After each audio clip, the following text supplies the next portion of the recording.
সময় বেশি নেই, আর ঘুমিয়ে থাকলে হবে না। আমি ধন্যবাদ জানাবো এই রক্তাক্ত গুজরাটের রক্তমাখা হাত, দাঙ্গাবাদী হাত, মাননীয় মোদী সরকারের মোদীকে আমি ধন্যবাদ জানাই। আমাদের মতো ঘুমন্ত বককে মাঝে মধ্যে একটু জাগিয়ে দেওয়ার জন্য।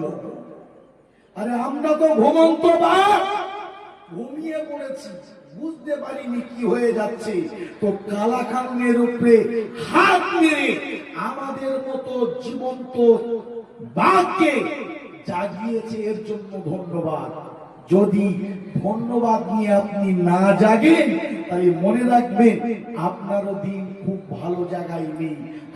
মুসলমানরা গন্ধ, মুসলমানরা কিছু করেনি, মুসলমানদের থেকে দূরে সরে যেতে হবে। নির্লজ্জ বেহায়া, লজ্জা থাকা দরকার ছিল। ওই মুসলমানের সম্পত্তি, মুসলমান খারাপ, আর মুসলমানের সম্পত্তির তার রসগোল্লার মতো মজা লাগছে।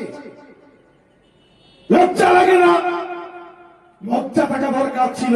যে মুসলমান নিধনযজ্ঞ চালানোর তোমরা শপথ বাক্য পাঠ করছো, আবার ওই মুসলমানরা নিজের সম্পত্তি দিনের জন্য উৎসর্গ করেছে।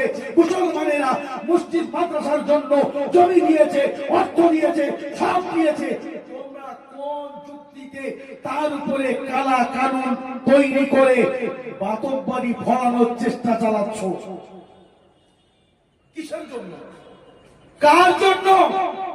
আমাদের তোমার মতো ওই রাক্ষসের হাতে আমাদের ভালো সাপোর্ট করতে চাই না। তোমার মতো রাক্ষসের হাতে আমরা আমাদের ভালো মন্দ বিচক্ষণ করার দায়িত্ব দিতে চাই না। আপনার পায়ের তলার মাটি থাকবে বলে আমার মনে হয় না। জাস্ট খুব স্বল্প বাক্যে বলার চেষ্টা করব। মনে রাখুন, ওয়াকফ মানে কি? আমরা সাধারণত জানি ওয়াকফ মিনস আমরা মসজিদের জন্য একটা জায়গা দান করে দিলাম। এই দানটা হলো ওয়াকফে লিল্লাহ। ওয়াকফ সম্পত্তির মালিক কে? খুব গুরুত্ব দিয়ে শুনুন। ওয়াকফ সম্পত্তির মালিক কে? আর ওয়াকফ সম্পত্তির জন্য ইতিপূর্বে যারা ওয়াকফে লিল্লাহ করেছেন তার কতটা রেকর্ড, কতটা জমির পর্চা, কতটা জমির দলিল আছে সেটা আপনারাই ভালো জানেন।